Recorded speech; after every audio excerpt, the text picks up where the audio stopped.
a qual paramos, iremos continuar. Nota-se que o Código Tributário Nacional segue a ideia de preservação da federação indicada pelo Constituinte. O Código Tributário Nacional quer preservar a ideia de federação indicada pelo Constituinte. Nesse sentido, sábias palavras são as palavras de Manuel Gonçalves Ferreira Filho, Apud Ishihara, 1999. Manuel Gonçalves fala sobre a apresentação da unidade nacional, recomenda que a União não distingua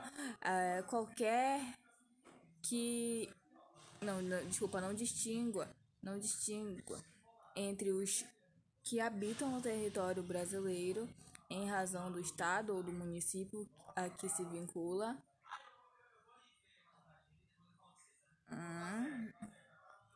A apresentação da unidade nacional recomenda que a União não distingua entre os que habitam o território brasileiro em razão do estado ou do município a que se vincula. Do contrário, a diferença de tratamento, ao privilegiar alguns em detrimento de outros, gerará forçosamente a discórdia e as dissidências, que animarão propósitos secessionistas. Reforçando as palavras de Ishihara, com a introdução desse princípio constitucional em matéria tributária, pretende-se evitar a guerra fiscal entre os estados ou entre os municípios, o que acabaria por resultar num tratamento desigual aos seus habitantes. Por fim, cabe ressaltar que alguns autores tratam do princípio federativo como o princípio da uniformidade da tributação. Tópico 2.8 Princípio da liberdade de tráfego. Tópico 2.8 Princípio da liberdade de tráfego. O princípio da liberdade de tráfego vem garantido no artigo 5º da Carta Magna e, no intuito de preservar este direito fundamental da pessoa humana, impõe o legislador tributário o seguinte: o princípio da liberdade de tráfego. Artigo 150. Sem prejuízo de outras garantias asseguradas ao contribuinte, é vedado à União, aos Estados, ao Distrito Federal e aos municípios, inciso 5º, estabelecer limitações ao tráfego de pessoas ou bens, por meio de tributos interestaduais ou intermunicipais, ressalvada a cobrança de pedágio pela utilização de vias conservadas pelo poder público. Ou seja, então, é proibida a União, aos Estados, ao Distrito Federal, asseguradas as garantias aos contribuintes, sem prejuízo destas, estabelecer limitações ao tráfego de pessoas ou bens, por meio de tributos interestaduais ou intermunicipais, ressalvada a cobrança de pedágio pela utilização de vias conservadas pelo poder público. Ou seja, não se pode pedir tributo para entrar num estado ou o pagamento de um tributo só porque entrou no estado, entendeu? Isso não pode acontecer. Não pode limitar o tráfego da pessoa por causa que ela não pagou um tributo referente à entrada do estado. Na verdade, não pode impedir uma pessoa de andar livremente por um município ou por estados se ela não pagou o tributo. Claro, a não ser que ela seja presa, mas aí já é outros 500. Se é verdade que reforça a liberdade de locomoção prevista no artigo 5º da Carta Magna, não é menos verdade que reafirma também o princípio federativo nas palavras de Melo. Reforçando a liberdade de locomoção, também reafirmando o princípio federativo nas palavras de Melo, esse princípio, o princípio da liberdade de tráfego, constitui a reafirmação do princípio federativo, coibindo a exigência de gravames tributários,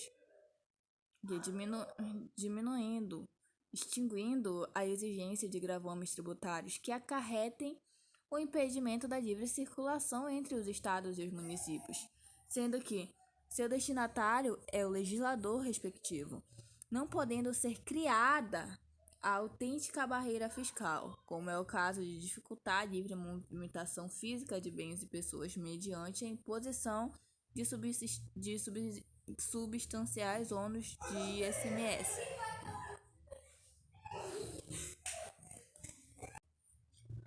Tópico 2.9. Princípio da capacidade contributiva. Tópico 2.9. O princípio da capacidade contributiva. O princípio da capacidade contributiva determina que os impostos deverão ser graduados de acordo com a capacidade econômica do contribuinte, que, sem sombra de dúvida, nos remete à ideia de igualdade.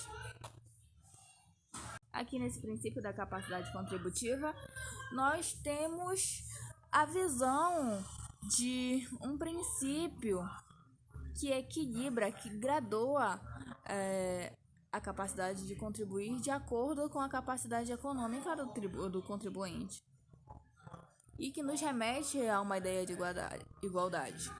Determina o texto constitucional seguinte sobre o princípio da capacidade contributiva que sempre que possível os impostos terão caráter pessoal e serão graduados segundo a capacidade econômica do contribuinte, facultando a administração tributária, especialmente para conferir a efetividade a esses objetivos. Ou seja, a administração tributária vai conferir a efetividade desses objetivos, que é graduar os impostos segundo a capacidade econômica do contribuinte. Vai também ser facultada a administração tributária identificar, respeitados os direitos individuais e nos termos da lei, o patrimônio, os rendimentos e as atividades econômicas do contribuinte. Nesta linha de entendimento, Amaro, 2004, diz que o postulado em exame avizinha-se do princípio da igualdade, ou seja, o postulado do princípio da capacidade contributiva vai se avizinhar, vai se assemelhar com o princípio da igualdade, na medida em que, ao adequar-se, o tributo é a capacidade ao adequar-se o tributo à capacidade dos contribuintes, deve-se buscar um modelo de incidência que não ignore as diferenças de riqueza evidenciadas nas diversas situações eleitas como suporte de imposição. E isso corresponde a um dos aspectos da igualdade, que é o tratamento desigual para os desiguais. Verifica-se das palavras do ilustre jurista que o princípio da capacidade contributiva existe para fazer justiça fiscal. Por fim, vale reforçar a ideia de que o fisco, para dar efetividade a esse princípio, deve respeitar direitos e garantias individuais. Tópico 2.10. Vedação de confisco. Tópico 2.10. Vedação de confisco. A Constituição Federal garante no artigo 5º o direito de propriedade, vedando expressamente confisco de bens. Nesse sentido, o Constituinte proíbe a utilização dos tributos com feito de confisco, se não vejamos. Artigo 150. Sem prejuízo de outras garantias asseguradas ao contribuinte e vedado à União, aos Estados, ao Distrito Federal e aos municípios, inciso 4º, utilizar tributo com efeito de confisco para confiscar bens. Ensina Amaro, 2004. Confiscar é tomar para o fisco, desapossar alguém de seus bens em proveito do Estado.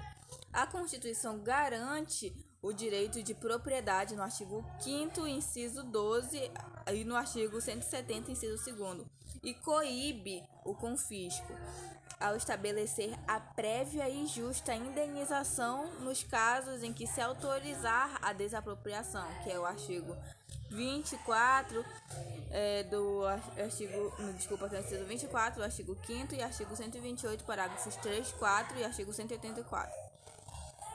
Ao criar a norma tributária, deve atentar o legislador para verificar se a imposição tributária tem o condão de confiscar o patrimônio do contribuinte. É fácil notar que o desrespeito à capacidade contributiva pode ensejar o confisco do patrimônio do contribuinte. Tópico 2.11. Princípio da igualdade. Tópico 2.11. Princípio da igualdade. Já comentado neste trabalho, o princípio da igualdade significa tratar os contribuintes da mesma forma, de sorte que os iguais devem ser tratados de modo igual e os desiguais de modo desigual, na medida de suas desigualdades. Esta deve ser a interpretação do texto constitucional a seguir transcrito. Artigo 150. Sem prejuízo de outras garantias asseguradas ao contribuinte, é vedado à União, aos Estados, ao Distrito Federal e aos municípios, inciso 2º, instituir tratamento desigual entre os contribuintes que se encontrem em situação equivalente, proibida qualquer distinção em razão de ocupação profissional ou função por eles exercida, independentemente da denominação jurídica dos rendimentos, títulos ou direitos. Ou seja, então aqui é proibido instituir tratamento desigual entre os contribuintes que estejam numa situação de equivalência. É proibido também a distinção em razão da ocupação profissional do contribuinte ou função por ele exercida, independentemente da denominação jurídica dos rendimentos, títulos ou direitos.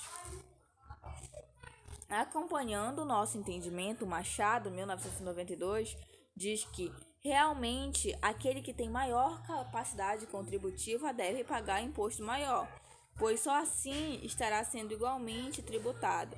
A igualdade consiste, no caso, na proporcionalidade da incidência à capacidade contributiva, em função da utilidade marginal da riqueza. Artigo 2.12. Tópico 2.12. O princípio da não cumulatividade. Tópico 2.12. O princípio da não cumulatividade. O princípio da não cumulatividade aparece na Constituição no artigo 153, parágrafo 3º, inciso 2º, quando se refere ao IPI do seguinte modo: Imposto sobre Produtos Industriais. Do seguinte modo: princípio da não cumulatividade. O imposto previsto no inciso 4º,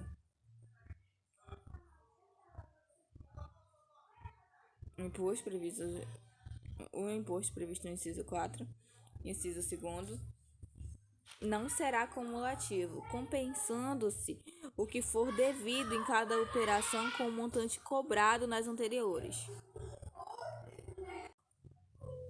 Ou seja, colocando um exemplo do cotidiano, eu sou um fabricante e eu vou vender para um comerciante. Eu produzo, um exemplo sobre imposto sobre produtos industrializados. Eu produzi um produto industrializado de R$100 que vai incidir 10% de IPI. Ou seja, 10% de 100 é 10. Ou seja, eu vou pagar mais R$10 de imposto. Tudo bem. Aí eu vou vendo com o preço lá dos impostos acima da minha venda. Aí tá, eu fui lá e vou vender.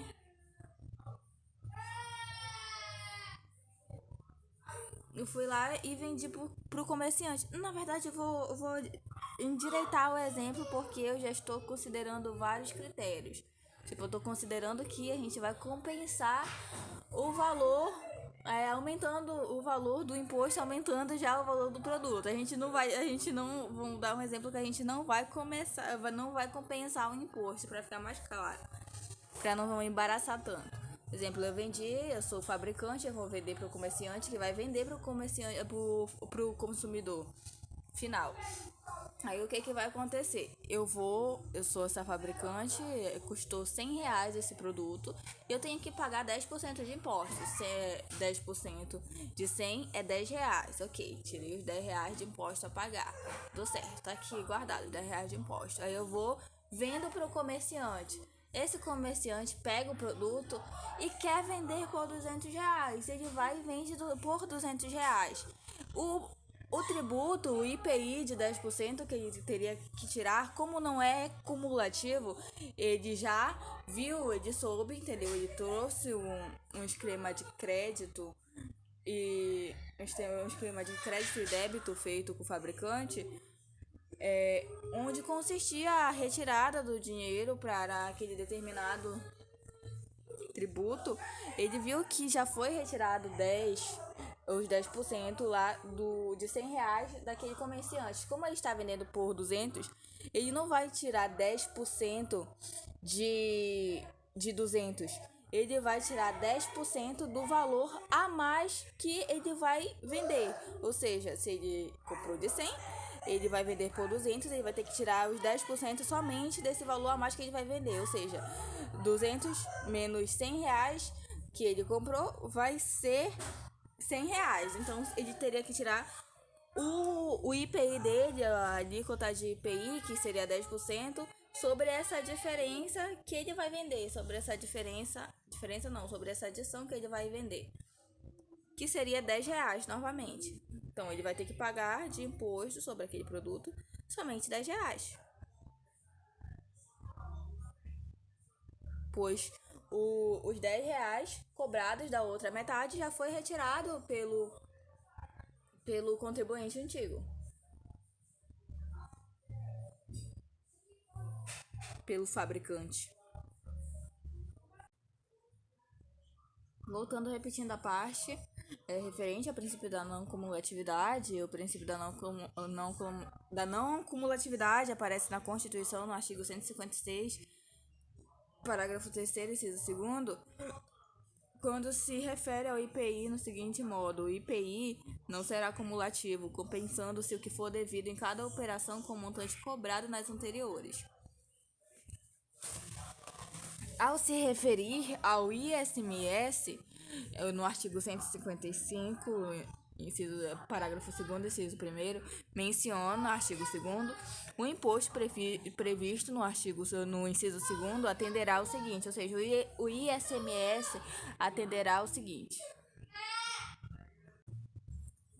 Inciso 1º, não será cumulativo, compensando-se o que for devido em cada operação relativa à circulação de mercadorias, ou seja, aquele imposto dado pela circulação de mercadorias, que é o ISMS, ou na prestação de serviços, com o montante cobrado nas anteriores pelo mesmo ou outro estado ou pelo Distrito Federal. Legal. Até pelo ISMS, olha. ISMS é a mesma coisa. Se foi cobrado um determinado valor, uma alíquota anterior referente a um determinado imposto e transitou a operação e você houve a disposição dessa operação por um valor maior, a gente vai cobrar a alíquota referente à adição. Somente a adição, não sobre o valor contido antes. Aqui tá falando sobre o caso sobre o cobrado pelos estados ou pelo Distrito Federal anteriores, ou seja, há impostos, no exemplo de ICMS, que é diferente para determinado estado,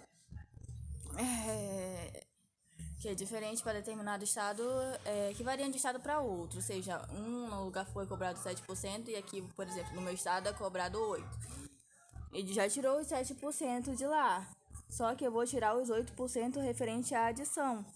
do valor que vai ser adicionado. Não, a gente tirou 7% de lá e pagou menos, problema dele. Aqui no nosso estado é diferente. Vai ser os 8% referente à adição. A gente não vai tirar os 7% que era de acordo com o estado dele. A gente vai obedecer o critério do nosso estado. Ao se referir à Constituição, ao se referir à Constituição, a competência residual da União, mais uma vez fala no princípio da não cumulatividade. A União, artigo 154, a União poderá instituir, inciso 1º, mediante lei complementar, a União poderá instituir mediante lei complementar, impostos não previstos no artigo anterior, desde que sejam não cumulativos e não tenham fato gerador ou base de cálculos próprios discriminados nessa Constituição. Da leitura dos dispositivos legais, vê-se que a ideia do Constituinte foi a de não permitir que o imposto recolhido em uma operação se acumule com o imposto a ser recolhido na operação seguinte. Por fim, dos impostos previstos na Carta Magna sobre o ICMS e o IPI que respeitam o princípio da não colocaram um ecoacento e que respeitam o princípio da cumulatividade, referindo-se ao ICMS, Carrasa 2002 diz que o ICMS deve necessariamente sujeitar-se ao princípio da não cumulatividade, que, tendo sido considerado pela Constituição um dos traços característicos deste tributo, não pode ter seu alcance nem diminuído, nem muito menos anulado por normas infraconstitucionais, como melhor veremos em seguida. O ilustre doutrinador, na citada obra sobre o ICMS, lembra os ensinamentos do sempre brilhante Geraldo Ataliba, dizendo que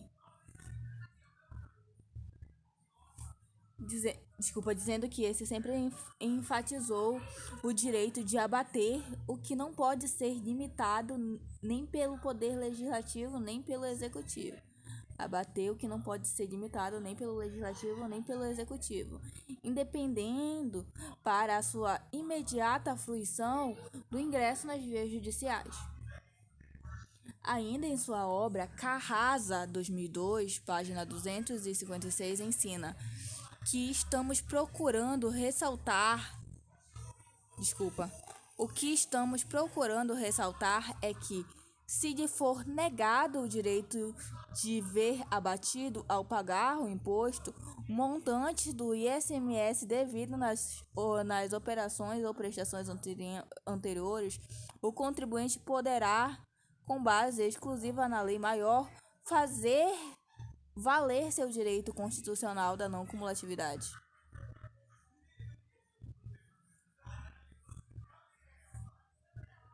Ou seja, se quiserem abater o valor referente à primeira transação do ICMS, que foi o início do valor, se quiserem abater junto com a sua adição, o consumidor tem o contribuinte tem direito de buscar a lei, de fazer valer os seus direitos e mencionar esse princípio da não cumulatividade.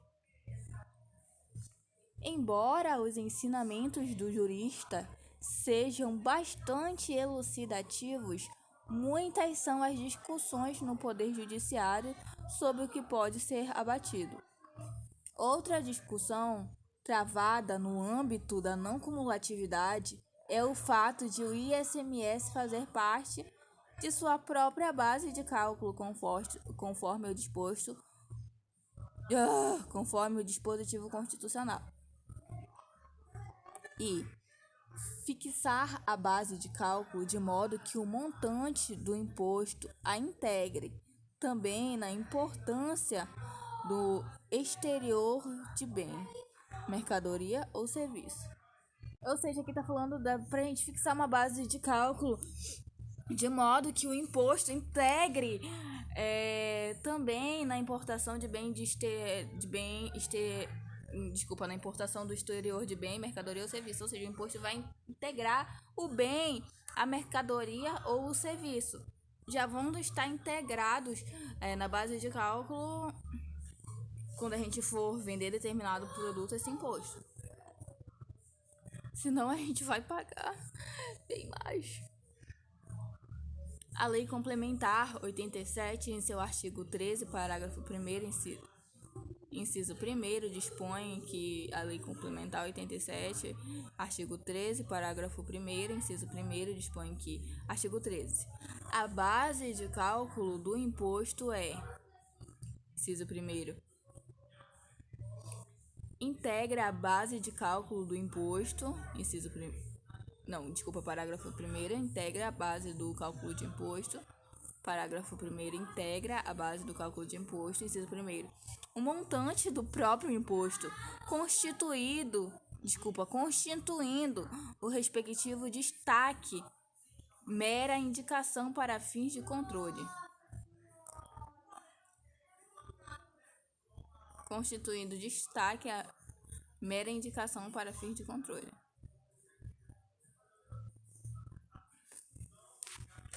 A ser instituída a citada lei complementar, ocorreu a inclusão do ICMS. Ao ser instituída a lei complementar, ocorreu a inclusão do ICMS em sua própria base de cálculo, ferindo dessa forma a regra matriz do ICMS.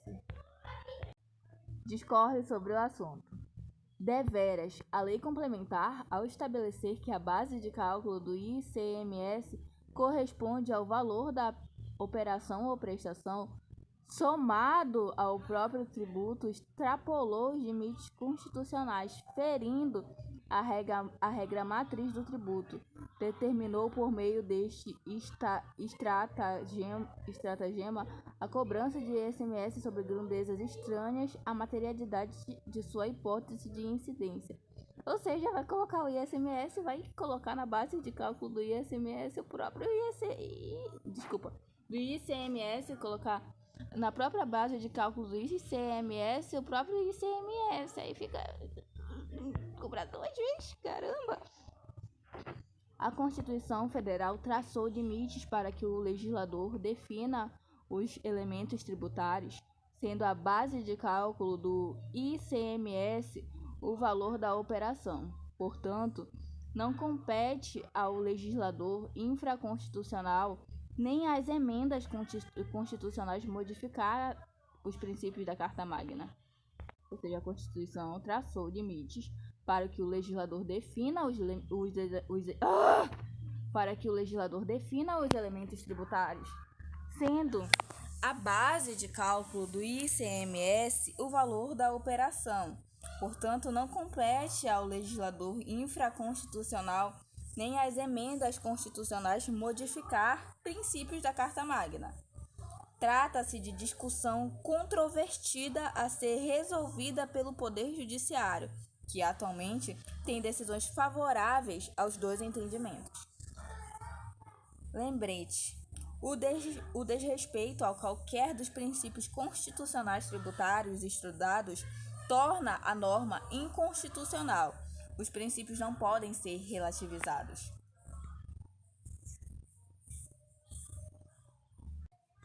Tópico 3. Competência tributária. Tópico 3. Competência tributária. Competência tributária é a aptidão que os entes federados têm para criar uma norma instituidora de um tributo. Carrasa 2000. Competência tributária é a aptidão que os entes têm para criar uma norma instituidora de tributos. Carrasa 2000 diz que o poder tributário tinha a Assembleia Nacional Constituinte, que era soberana.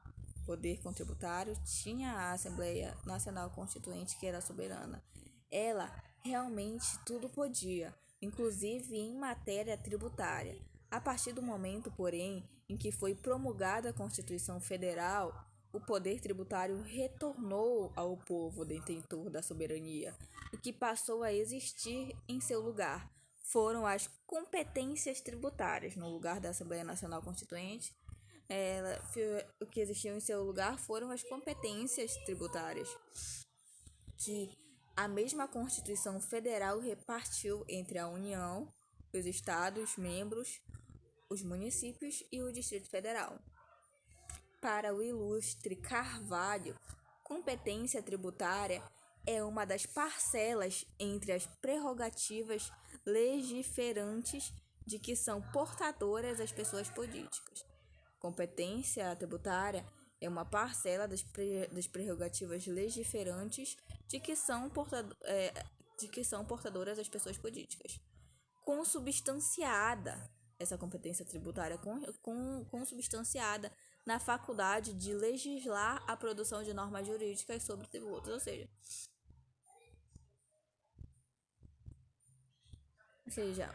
uma das parcelas, ou seja, um dos poderes, vai ser portador de prerrogativas de determinada competência referente à sua categoria,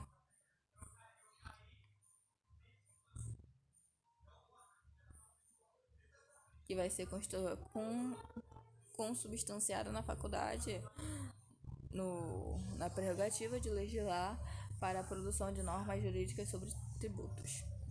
Costa, 2009, página 42 e 43, após citar Roque Carrasa, ensina 6 características da competência tributária.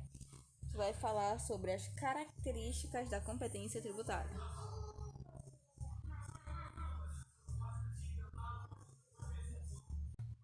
De acordo com as 6 características da competência tributária, são 6, meia dúzia de banana. As 6 características da competência tributária, temos a privatividade ou a exclusividade. Privatividade, ou também chamada de exclusividade, significa que as pessoas políticas possuem faixas tributárias privativas, ou seja, as pessoas políticas, os entes federados, eles possuem faixas tributárias privativas. Assim, a competência outorgada a um ente político, priva ou exclui os demais da mesma tributação, ou seja, se um tem uma tributação, os outros vão estar privados de realizar a mesma tributação. Ou seja, se um tem uma competência de instituir determinada tributação, o outro vai estar privado e não pode fixar a mesma tributação a um ente, só porque ele é o Estado. A União fixou a tributação, uma certa tributação, o Estado não pode fixar a mesma só porque ele é um ente diferente. Esse é o princípio da privatividade ou exclusividade. Tal afirmativa vale, inclusive, para os tributos vinculados a uma atuação estatal. Vale até para os tributos vinculados a uma atribuição estatal, uma vez que, em relação a eles, o exercício da competência tributária depende do prévio exercício da competência administrativa, a prestação do serviço público ou exercício do poder de polícia nos termos do artigo 146, inciso 2º. O CR, não havendo a Constituição.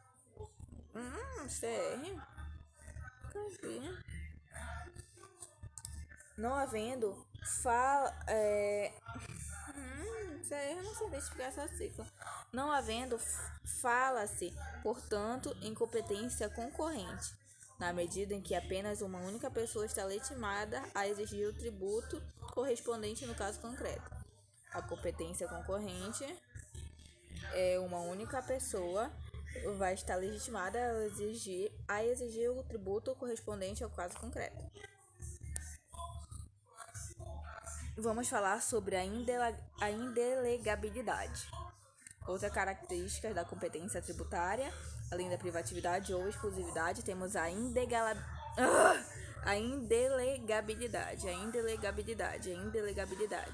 A indelegabilidade A indelegabilidade, característica segundo qual recebendo as pessoas políticas suas competências da própria Constituição. Indelegabilidade é uma característica segundo qual recebendo as pessoas políticas da própria Constituição não podem delegar a terceiros. Ou seja, se ela recebeu uma delegação da Constituição, ela não pode delegar a terceiros aquela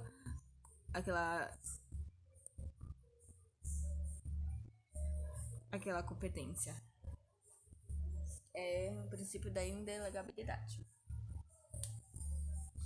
Princípio da incaducabilidade. O princípio da incaducabilidade. Uma vez que o seu não exercício, ainda que por longo tempo, não acarreta o efeito de impedir que a pessoa política venha a qualquer tempo exercê-la. O princípio da incaducabilidade. Caducou é quando um determinado fato caduca, ele passa do seu tempo. Da incaducabilidade, o in significa que ele não caduca. Incaducabilidade diz que só porque ele não deixou de exercer aquele determinado direito, não vai acarretar o efeito de impedir que a pessoa política venha a qualquer tempo exercê-lo. Nunca caduca o direito da pessoa política. Que legal, referente à competência tributária. Princípio da princípio não é princípio, característica da inalterabilidade. Característica da inalterabilidade. A característica da inalterabilidade, que se traduz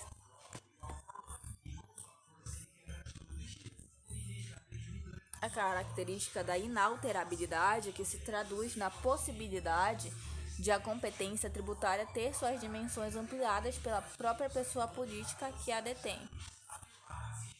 A impossibilidade, ou seja, o princípio da inalterabilidade.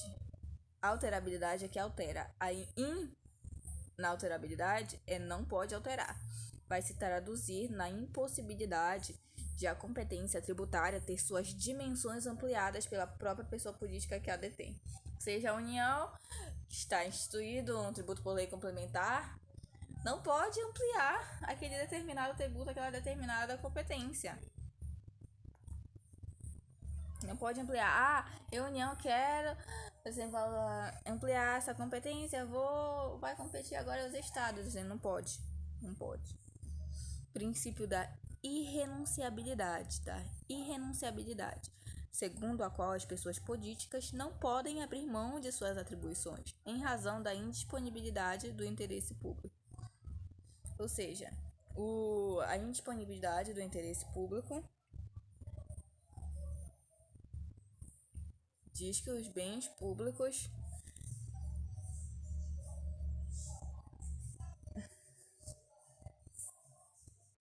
diz que a administração deve realizar suas condutas sempre velando o interesse da sociedade, mas nunca dispondo deles. Ou seja, nunca ter poder dispor daquele determinado interesse. Ou seja, não vai poder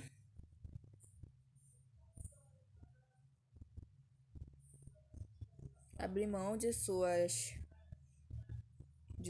atribuições, uma vez que o administrador não goza da livre disposição dos bens que administra, pois o titular desses bens é o povo.